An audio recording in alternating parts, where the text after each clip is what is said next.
Good morning, good afternoon, and welcome to today's webinar, Powering Growth.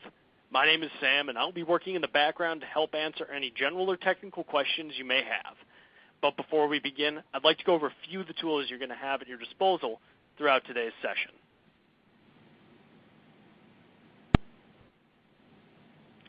First is the audio control. This is located to the left of the slides. Adjust the volume by sliding the indicator to the right and to the left. Also, be sure to adjust your own computer speaker volume. No dial-in number will be provided. Feel free to send in your questions as you think of them via the Ask a Question box, which is located directly underneath the resource list to the left of the slides. Simply type in your question and click Submit. Now, if it's a technical related question, an answer will appear here. If it's content related, it may be read by the moderator if time allows. We will be tweeting during today's session. Feel free to follow along or join us using the widget located to the right of the slides or on your mobile device at hashtag CLOwebinar with @CLOmedia. Here's a list of the buttons below. Just take a quick moment to familiarize yourself with them. If you're unsure of what a button does, just hover your mouse over it and the text will appear.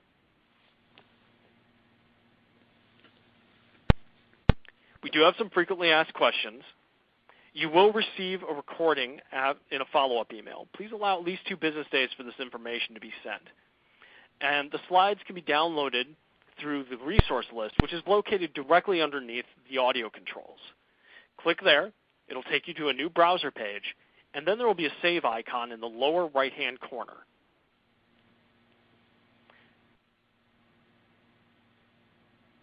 Now I'm going to pass the presentation over to our moderator, Frank Coleman, Senior Editor of Chief Learning Officer Magazine, to do the formal introduction of our speaker. Frank?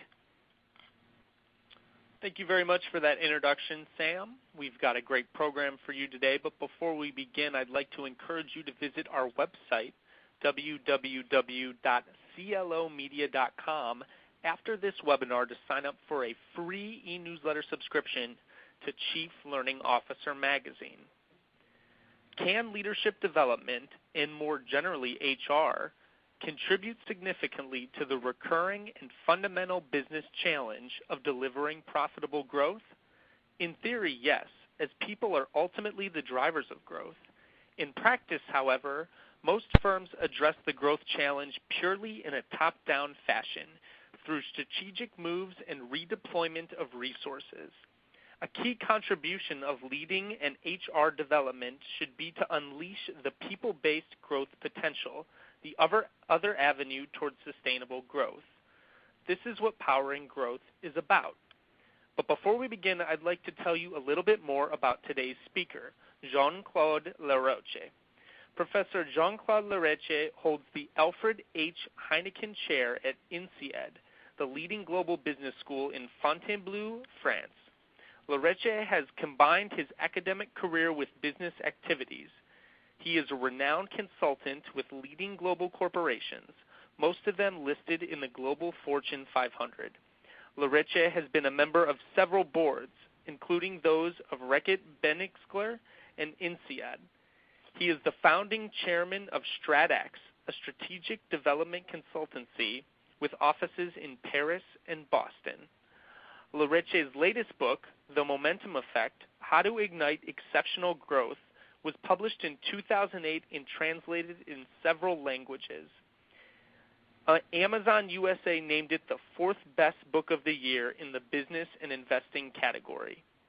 Larreche's academic work concentrates on fostering the fundamental capabilities that influence a company's ability to deliver growth.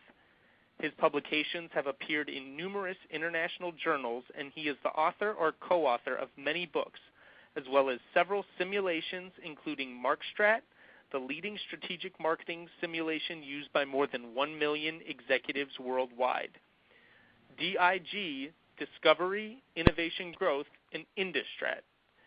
In addition to his MBA from INSEAD, Larreche received his MSc in Computer Sciences from the University of London and a PhD in Business from Stanford University. Larreche has won many awards for his research and his teaching and was selected as one of the top 12 marketing masters in the world by Mazur and Miles in their book, Conversations with Marketing Masters. I know you'll enjoy today's webinar and the chance to interact with our speaker. So let's get started. Over to you, Jean-Claude. Thank you, Frank, and good morning, good afternoon, or good evening, depending where you are located at this moment. Yes, in the learning sphere, we all have had the challenge of measuring the impact of learning. And we've used a number of models like the Kirkpatrick model, looking at various dimensions of the impact of learning. But the ultimate one is really contributing to the growth of the firm. And as Frank mentioned, I published the book, The Momentum Effect, in 2008, based on research among the Fortune 1000 companies on the New York Stock Exchange, and then going into 150 more specific business situations. But that book was more on, how to help a firm grow more effectively. Since then, and that's what we are going to talk this evening, I've been more interested in the implications for leadership development, and especially how can we create what I call momentum leaders? How can we develop leaders that are going to positively contribute to the growth of the firm wherever they are based, whatever their function is, whatever their position in the company is. Now, the issue, however, is that we have three levels that are essential to power growth. The one we always think about is the level of the firm, and there the issue is how do we grow through our customers, more specifically external customers. But most of us, most leaders, actually operate internally. They're managing a function, they're managing a unit, and the direct customers are not external, they are internal. And unless we are able to power growth through these internal customers, there's no way you can do it with external customers. And that is very often forgotten, as top management of companies is asking everybody to contribute to the growth. They don't see that the problem usually starts inside. But the third level is probably the most important. For most individuals, what is most important is how can they grow themselves? How can they grow in terms of their career, and how can they grow in terms of their personal life? And these three dimensions of growth very often are in opposition. And there's no way we can help grow at the level of the firm if it's not coherent with growing at the level of the unit, and if it's not coherent with growing at the level of the individual. So that's why what we'll talk about here is a framework that is valid and coherent at all three levels. What we will do is look at how we can help leaders win for the firm. That is usually the basic KPI that is set in any evaluation process, but then also winning for the unit and also winning for themselves. And what we'll do during this session is three things. One, I will expose a very clear roadmap, a three-step roadmap that can help at all three levels. Second, I will show three examples, one at each of the three levels to put meat around the backbone. And third, I will at the end conclude by discussing the implications for leadership talent development. So let's start at the level of the firm, and let's start with an example, which is the U.S. automobile market just at the beginning of the economic crisis in 2009. In 2009, the market dropped by about 40%, the whole market, including new models, services, and spare parts.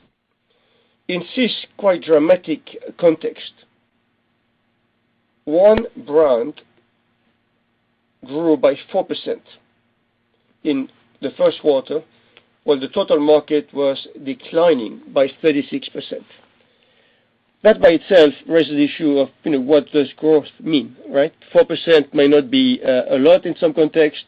When the market is declining at 36%, well, it is a relative growth of 40%, which is dramatic in any situation. That same company doubled its market share during that year, and that same company transformed its image. And by transforming its image, not only it grew in 2009, but it grew in 2010, 11, 12, 13, and still growing in 2014. So that firm did something dramatic, which definitely powered its growth. And this firm is Hyundai, the Korean firm. Now, they have done that without any change in the models. They have done that without any change in pricing or in enlarging the distribution or whatever. The only thing that Hyundai did in January 2009 is a piece of advertising. And as some of you may remember, that advertising, which is on the left here of this slide, that's the one by Hyundai, basically says the following thing. If you buy Hyundai, and if you lose your job in the next 12 months, give us the car back, we will give you the money back. No questions asked. A very simple offer. On the right-hand side, you can see how easy that offer can be communicated by the dealers, because on the right-hand side what you have is the Sunday newspaper advertising by a local dealer, and it basically says towards the bottom, afraid of losing your income, Hyundai Assurance. It's a very simple proposition, and as soon as it came out, sales of Hyundai in the US went up in a declining market. The achievement was so big that by October 2009, Advertising Age, in the annual vote they have for the best marketeer of the year, decided to name Hyundai the best marketeer of the year 2009. Now, what happened in that very simple example? No change in the product, no change in the basic marketing strategy, just an offer, which is having understood what stops consumers from buying, which is not the lack of income for most of them that have kept their job and still have a very similar income to the last previous years. What stops them from buying is anxiety, is the anxiety of losing their job. And this is the discovery that Hyundai did. As soon as they did this discovery in December 2008, they implemented an advertising in 35 days. 35 days is the time it took from the insight to launching the ad campaign, with immediate impact, and with impact that got momentum throughout the year. Of course, there are more dimensions than that. More things happened during the year, but Hyundai kept the momentum. What this example shows is an illustration of this three-step roadmap that we put together and have tested in many situations, and it's great for leadership development. It basically says that if you want to power growth, and we are talking now at the level of the firm with external customers, these are the three stages. First, you need a customer discovery. And a discovery basically is coming up with an insight that has not been revealed before and has business impact. And the insight in the case of Hyundai was what stops people from buying is not disposable income, it is anxiety, and we have to take this anxiety off their shoulder by taking the responsibility ourselves. That's the basic customer discovery. It is to get insights. The second step is to deliver power offers. We all have products. In today's world, most products tend to be imitated pretty easily. the point of difference are usually in addition to the product. That's what we call a power offer. And third, the engine of powering growth is customer engagement. Is getting customers engaged to the point where they are going to carry the firm. They are going not only to spread word of mouth, positive word of mouth, but they are going to buy more products. They are going to convince others to buy. They are going to help the company develop a better offer, and so on and so on. They are going to be engaged as if they were part of the firm. This is a very simple three-step roadmap that we're going to see this evening or this morning or afternoon, depending where you are. Basically, in terms of Hyundai, is discover an insight, anxiety, develop a power offer. In that case, is Hyundai Insurance. Get customer engagement, which is fast adoption, and getting people sell the idea to others. So let's now look at these three steps one by one. And let's start with the end, customer engagement, as this is really the objective. Customer engagement is the vision. That's where we want to go. And here what we mean by customer engagement. Because, of course, the word engagement has gained momentum in the last few years, but engagement does not mean just getting people, talking to us. It is really having people with emotions. And not only emotions that are instantaneous, but emotion that last over time.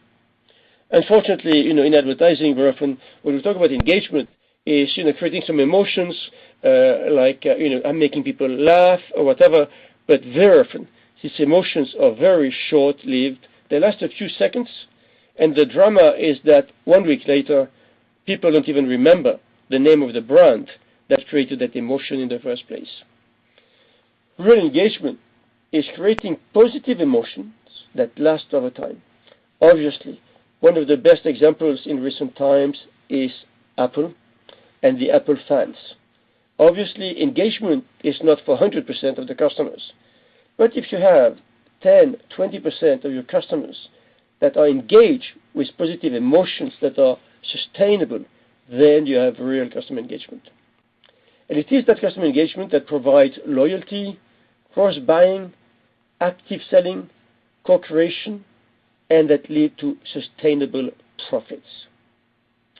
This is the vision of Power and Growth, and as we will see later, everybody in the firm can contribute to that vision.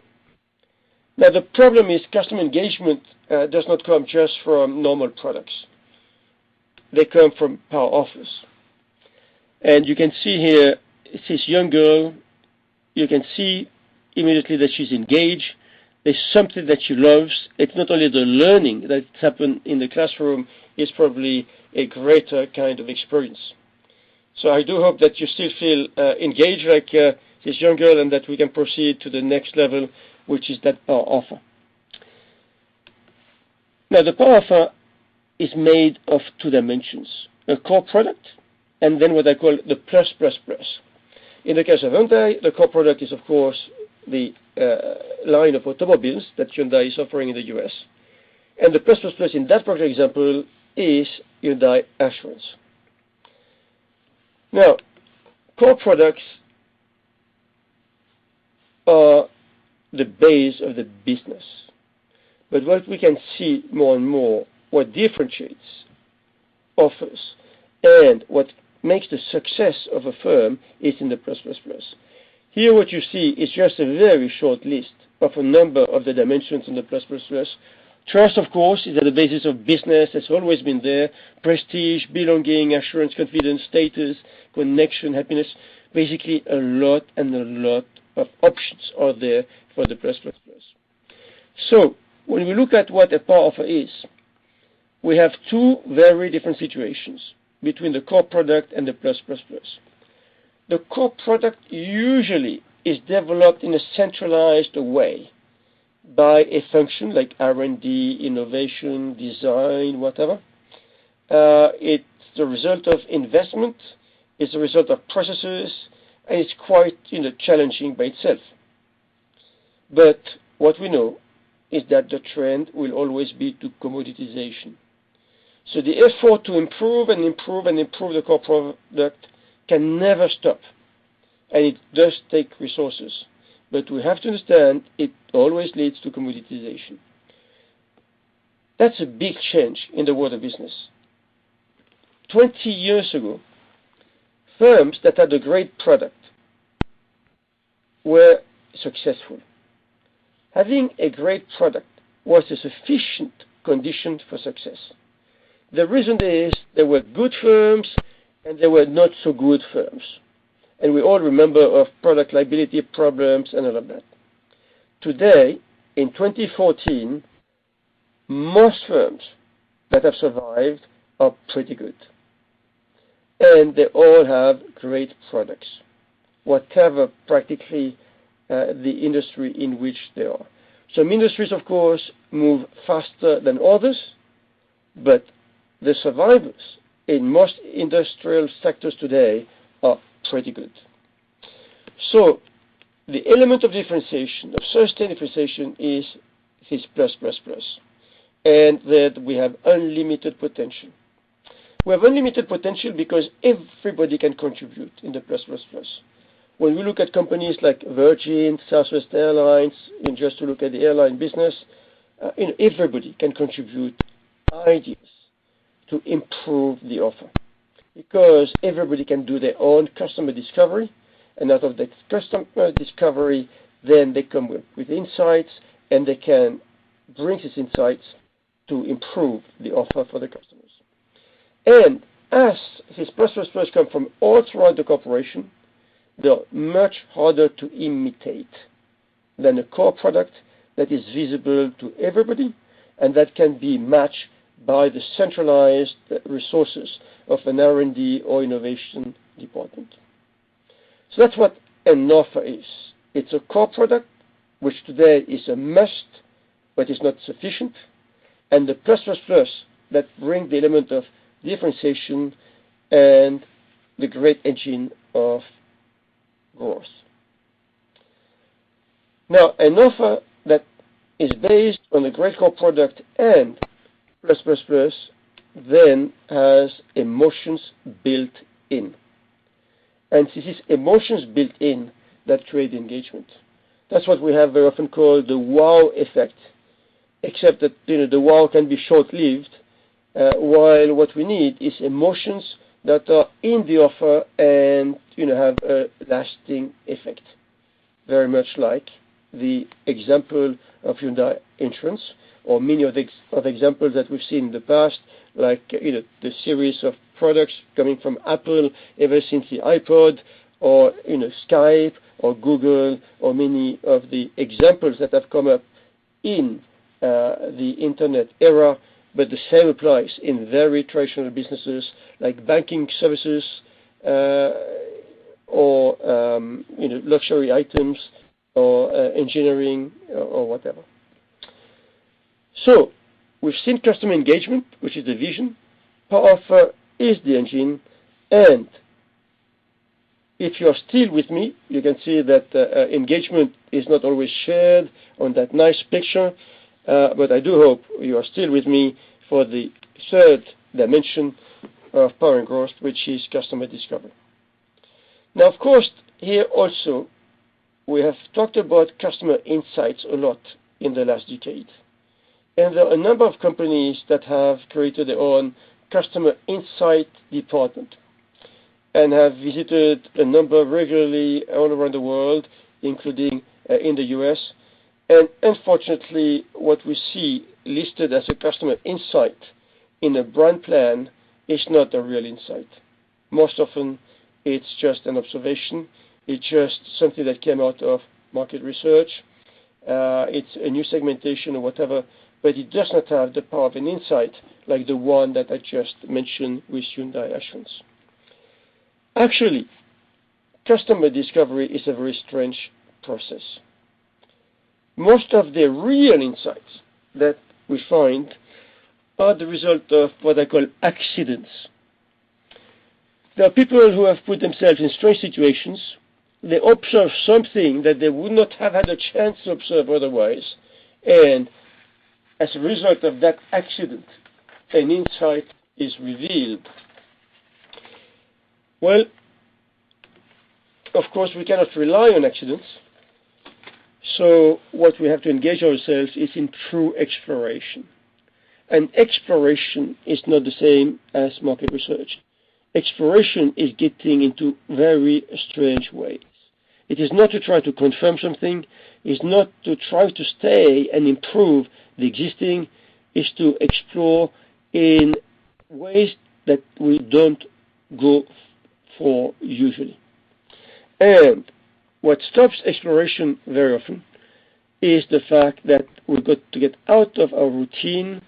And what I call routine, to just strike the point, is usually in a very good professional processes. But these very good professional services actually create a routine and create a comfort. At the same time, of course, that they reduce the risk for the firm, obviously, and that's the main reason why they exist. But while we should keep, obviously, these professional processes to be more efficient, we have, in addition, to get out of this routine and out of this comfort zone. And that's what we mean by accidents. That's what we mean by exploration, is really to get out of what we have usually described as professional. So these are the 3 steps for the first level of winning for the firm with consumers and customers. And by going through these 3 steps, we are developing leaders to contribute to the business growth objective. As we've seen for the Hyundai example, it was done by a local management team in the US of a Korean firm. Of course, most people in this situation believe their hands are tied.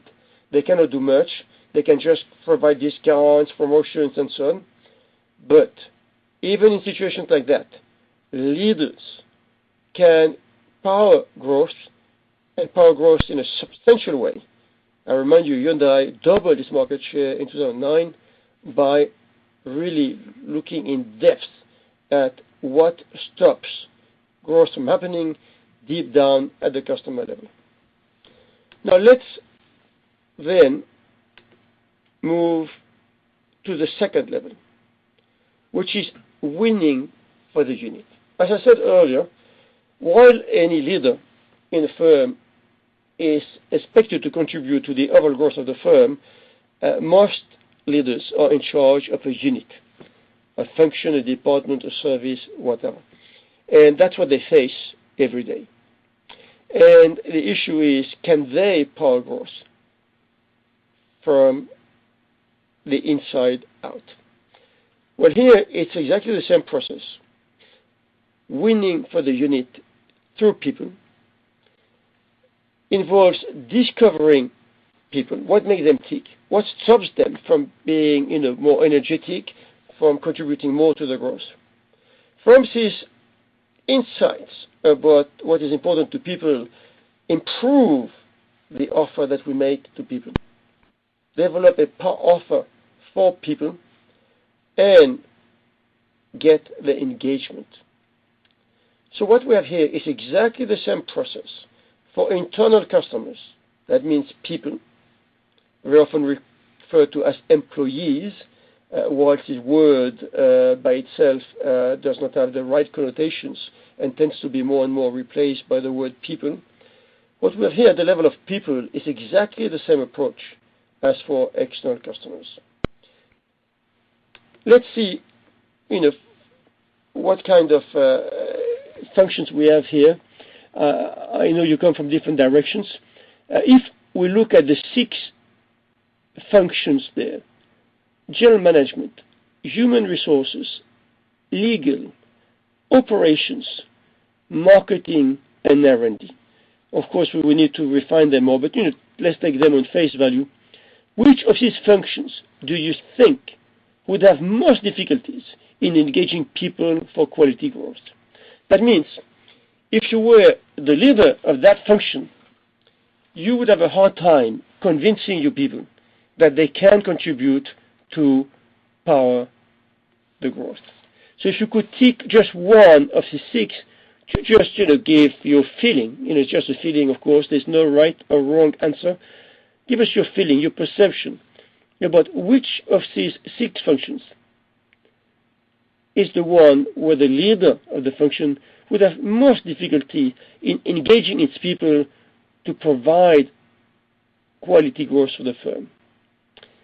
So 3 more seconds. 3, 2, 1, 0, and we'll see the results of the poll. Well, that's very revealing. So what is clear is that you think that marketing and R&D have an easier time, and you are probably right, even if there's no right or wrong answer. But more than half of you believe that the leader in charge of the legal department would have more difficulty. And after that, general management. And human resources, as you say, it's easier, and I'm delighted with that because we are here dealing with learning. Well, you're probably having good reasons to believe that if you're the head of a legal department, it's difficult. And that's what I expected, so that's why the example that we're going to go through is the example of Tatiana. Tatiana was an ex-student of mine, and she has become the director of the legal department of Heineken, the beer company in Russia. Now, I don't know how much you know about Russia, but lawyers have to be active to make sure that, like in most countries, people do the right things. But in addition, in the beer industry, which is a highly regulated industry, the legal department, has a lot of work to do.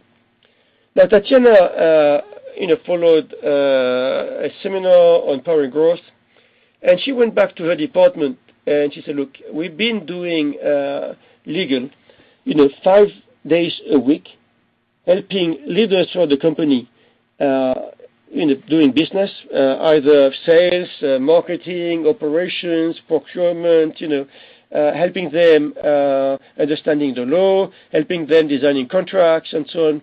And we are perceived by most managers in the firm as creating trouble for them. We are perceived to slow them down, while, of course, we do a great job. The perception is not the right one." So Tatiana gathered her team and basically said, "We've got to be part of the mainstream of the business. We have to help the business create value and grow. We will not have more resources, so what we do currently, in 5 days a week, we've got to do it much faster to free the time to create more value." So they set themselves on seeing how they could standardize a number of their legal activities. And of course, they went for, after discussion with the managers, setting up a number of standardized contracts. And the objective was to have 90% of the contracts standardized, and instead of reinventing the wheel all the time, keep only the option of having new approaches when it was absolutely necessary. And actually, they were able to reduce the time they spent on the normal work they were doing to 3 days a week. And the rest of the time, when they started to interview managers and basically started to say, what do you need in terms of training? How can we help you? And so on. And they designed what they called the legal house, which is, those of you who know about total quality, it's some similar kind of approaches, but you can see the motto on the chimney: legal speaks business. Our principles: client-oriented, powerful, business partnering, legal trains, business gains. And you have here a number of things which they have engaged themselves. Basically, they've run the legal department with 2 dimensions. One is the core product, which is design contracts, and then the plus, which is to help managers and leaders in the company grow the business and create value. They started in 2011, and in 2013, This is an announcement in the newspaper. It's in Russian, and you probably cannot understand it like me. So here is the English translation. On 4th of December 2013, Heineken Russia lawyers got the award for the best legal department in Russia. And the lady there with the white shirt is Tatiana herself with the team, and are very proud to hold the award. What we have here at the level of the unit is exactly the same thing as we've seen at the level of the firm, right? Discovery of the customers, in that case they were internal customers, developing a path, which is in addition to the product, which is, contracts and all of that, develop the plus, which is help people be more effective in their job and win their own battles outside. And with this power, they were very successful to engage managers for the company. Now the third level now is winning for oneself.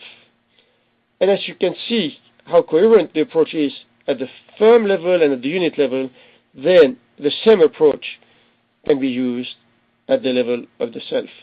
And we have here winning for oneself, which is to help leaders becoming more valuable assets. And that's the purpose of the human resource in a broad sense. It is to make sure that our leaders are more valuable assets because they create more value for the firm and they create more value for the unit.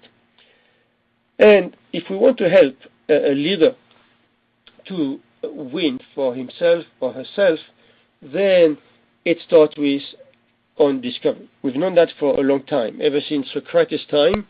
And of course, in learning, we do that all the time with 360-degree feedback, all kinds of tests like Myers-Briggs and all of that to make sure that leaders know themselves better. That's the first step. But 360-degree feedback and psychological tests are only the beginning. Own discovery should be something which is daily. Based on this own discovery, every leader should try to develop their power offer. Know what they have, which really will give them a distinctive advantage and will allow them to provide more value than others. And with his power offer, to be successful, any leader needs to create engagement. And I'm talking about targeted engagement because obviously we cannot engage everybody.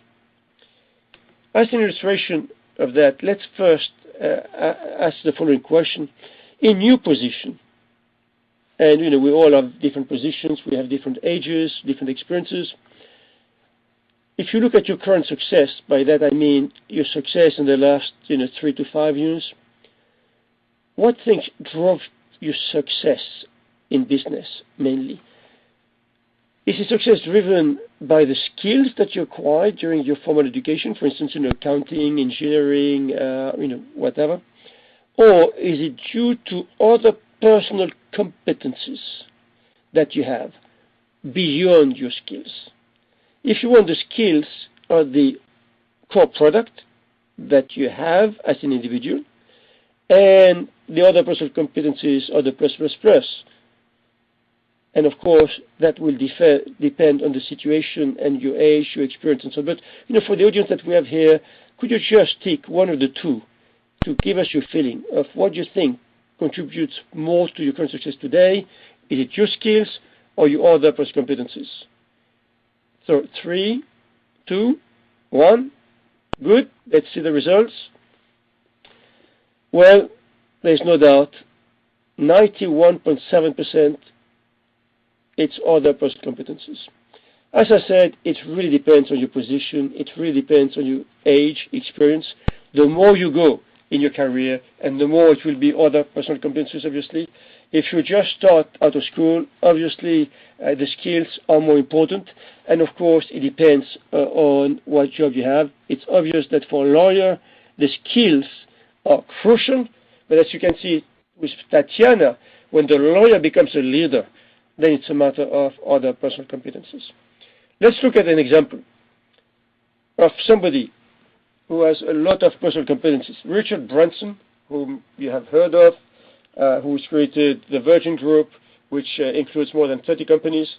Well, Richard Branson left school at the age of 17, so obviously his success in business, all his companies that he's created, the fact that today he's a billionaire, still very active at 60 and some years old, his success is not due to his skills, given the fact that he left schools at 17. But he has definitely a lot of talents, and his personal competences are enormous. All around his personality, the way he deals with people, and so on. But the idea there is not to talk about Richard Branson, because we cannot match Richard Branson. He's an exception. But more to talk about a meeting that we had with Richard Branson. It's the World Knowledge Forum in Korea. It's an event every year that gathers business people from all around Asia. And I think it was a couple of years on that session. There must have been about 3,000 to 5,000 people. And Richard Branson is on the right, and myself on the left of your slide. And I gave a speech, and then my mission was to interview Richard Branson. And the idea with the organizers was that we would prepare a number of questions with Richard Branson, and I would ask him his questions for about the first half an hour.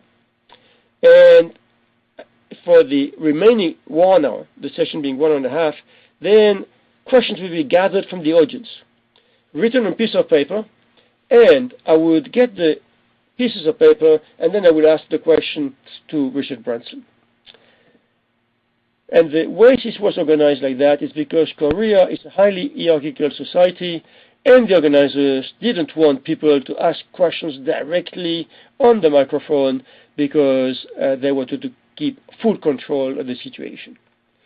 So we started with a question that I had agreed with Richard Branson, and one of the questions to ask Richard was, you have been said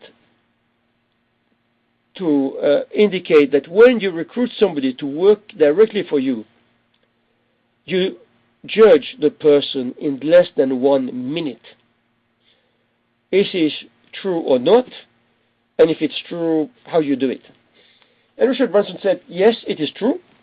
And, the reason why I can do it is because I know what I'm looking for. I'm looking for people who are standing out of the crowd, that are anti-establishment, that are creative, that are courageous, that are not afraid to take another stance than other people. This is the kind of people I want, because this is the kind of company that Virgin is. Of course, Richard Branson said it in better words than I could, but basically that was the summary of its answer. And you can imagine how the audience was surprised, because, this is at the limit of the insult, not giving somebody more than 60 seconds of a chance to get a job. And then, the session went on, and I was reading, questions as Richard Branson was answering the previous question. And as we were coming toward the end of the session, about 5 minutes before the end of the session, there's a young man in the audience that stood up, rushed to the side of the room, grabbed the microphone, and we could see the organizers all panicked. The whole room, was starting to panic, wondering what the person would do. And that young person put the microphone on, and in English, in a broken English, and in a nervous way, asked a question to Richard Branson. I don't even remember what the question was. I remember it was not a bad question. But what I will always remember is Richard Branson answer. He said, I will answer your question, which is a very good question. But before I do, I have to tell you something. During the break, please come and see me, because you have a job with Virgin if you want to. So what we saw there in one session, and I can guarantee to you, because I organized the session myself, the question was not planted. But what we can see there in 1.5 hours, first, that Richard Branson said something as a leader and then practiced it less than 1 hour later. It was not a matter of saying something and then doing something different. He grabbed the opportunity.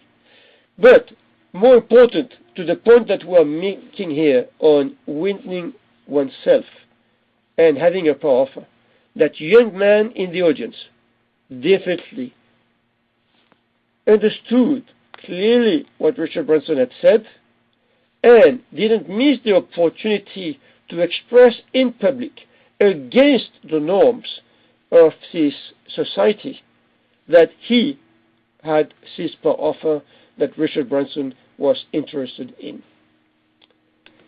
So, what we have here is the three levels. Winning at the level of the firm, winning at the level of the unit, winning at the level of the self. These are the three levels in which any leader, whatever his or her level in the company, whatever his or her function, need to cope with in a coherent way. As I said earlier, unfortunately, very often we have different ways to cope with the three things. We have programs, initiatives for growth at the level of the firm. We have specialized development initiatives at the level of the functions, marketing, sales, finance, and so on. And we have special programs at the level of the self, as I said, 360-degree feedback, coaching, and so on. What we need is to reconcile the three levels, because the leader is only one person, not three persons. And what we have here is a very simple framework, which of course can be developed with concepts, with tools, and with examples in workshops, format, face-to-face, through webinars, but definitely we have to develop the leader as a whole person so that that leader can power growth for himself or herself, for his or her unit, and for the firm. Finally, what we have heard in the last few decades is, in terms of leadership development, a number of concepts that are kind of in opposition. Execution and discovery, downstream and upstream, value capture and value creation, rigor and creativity, IQ and EQ, convergence and divergence, focus and exploration. Now, frankly, in learning, we have made great progress in giving more importance to the right-hand side, while traditionally education was mainly about the left-hand side. So that is a very positive trend, because both contributions, the left and the right, are essential for the success of a leader and especially for powering growth. Because what leaders need today is ambidextrous talents that can deliver that quality growth. And to develop these ambidextrous talents, we have developed a number of technologies. Frank mentioned the market simulation, which is used in about 80% of business schools in the US, which is developing people in marketing strategy, but with a great combination. And that's, I think, what has been a success of that simulation, great combination of the execution and logical side and of the discovery and emotional intelligence and relationship with customers. That's what Markshot has been doing, and we have had great success in developing not only people's knowledge, but attitudes and changes in behaviors, both in business schools and in the corporate worlds. And over time, we have run and developed a number of other simulations. Some are specialized by industries, like we have some for the automobile industry, for the consumer good industry, for the pharma industry, and we have developed a very simple one that can be run and implemented in large events or in short seminars in 2 to 4 hours, which we call DIG, Discovery, Innovation, Growth, which is specifically on the development of these ambidextrous skills or talents for powering growth. So what we are talking here is a framework of discovery, power of engagement, but behind the framework are learning technologies to develop the ambidextrous talents of leaders. So this is all for now, and with 10 minutes left, we can have questions. Before that, Sébastien Lamieux, who is online, who is in the Boston Office of Stratex, has offered to give more information to those of you interested, either more information about the Stratex approach or a free demo of the DIG simulation, which is the easiest to look at in a first step, or even to participate in a DIG challenge. So if you're interested, please contact Sébastien at his address, and he will be happy to get in touch with you. So thank you very much for your attendance, and now I think we're open for questions. Great. Thank you very much for that excellent presentation, Jean-Claude. At this point, we'll proceed into the Q&A portion of the program. While we're answering your questions, please take a moment to fill out our post-event survey, which can be accessed by clicking the post-event survey button found at the bottom of your screen, second from the right. Your feedback is very important to us and will help improve our future webinars. With that, we've got a few good questions, so let's dive right in. We have the first question here is, what is the easiest way to do customer discovery in the real world? We have a whole workshops on that. And of course, there are hundreds of techniques, okay? And whoever is asking the question, or for anybody else, there's a very good exercise, which is to gather a team of people and ask them not about insights, which we do very often, but asking them exactly that question. What method would you follow to discover insights about customers? And what you'll be amazed is the list is enormous. Usually we get, more than 100, 150 items. And of course, we have to start with the easiest. Okay? And the easiest is to get out of the office and to go to places we don't go usually. I think the best story I have on that is the story of A.J. Lafley, who was, or is still now, again, the CEO and chairman of Procter & Gamble. He was in charge of Asia, Procter & Gamble Asia. He asked his staff to make him visit some Chinese homes because he realized he knew nothing about Chinese homes. And he visited Chinese homes and he learned a lot about the way Chinese families use P&G products.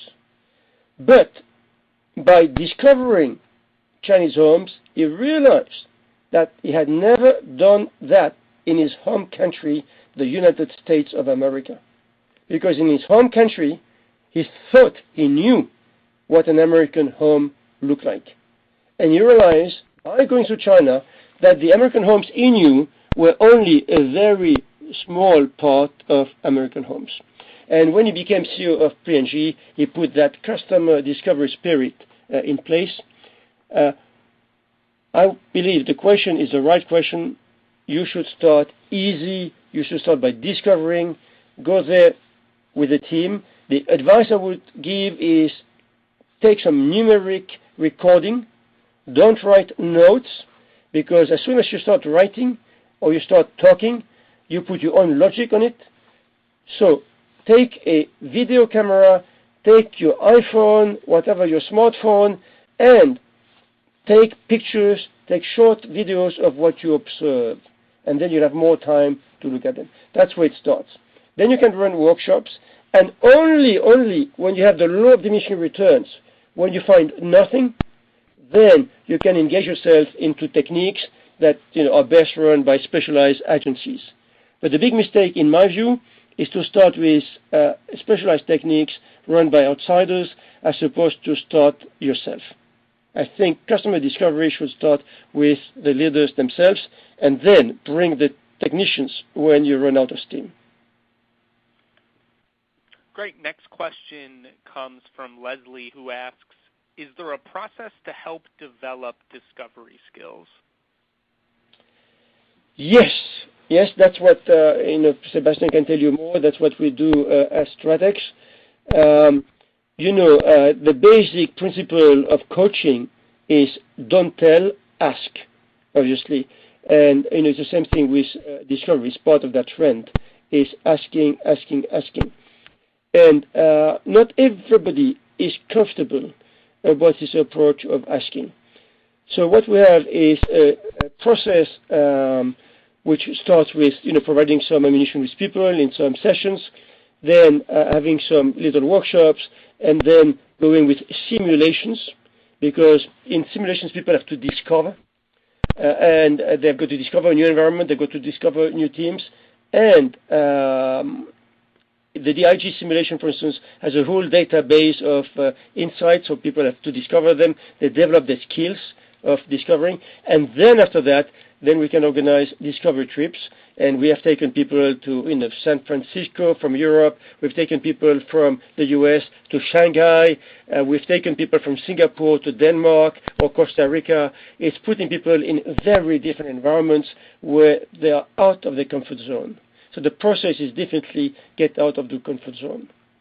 And you can be helped by people like my friends from Stratex, or you can try to do it yourself. And frankly, that's what we all do during our vacation, really, when we go to different places. We just need to do something very similar in business. Great. Next question comes from Jeffrey, who asks, how do leaders create the culture for plus, plus, plus? Well, these are great questions, very great questions. Obviously, when the question is create, I assume it's in a large company that does not have it. Obviously, the easier is to have a startup and create that culture from the beginning, and that definitely what Richard Branson has done, and so on. In a company that is very far from there, and we know many of these companies, we work in some of these companies very large, they have innovation as the motto, but they have a very bureaucratic way to go, then it's not easy to do it. So either it's top down, and frankly if it's top down, it's got with the top leader in charge, and it takes a lot of resources, and it should take about 3 years minimum, and it's a mix of training, a lot of training, and it's changing the KPIs, it's changing the evaluation system, a number of things like that.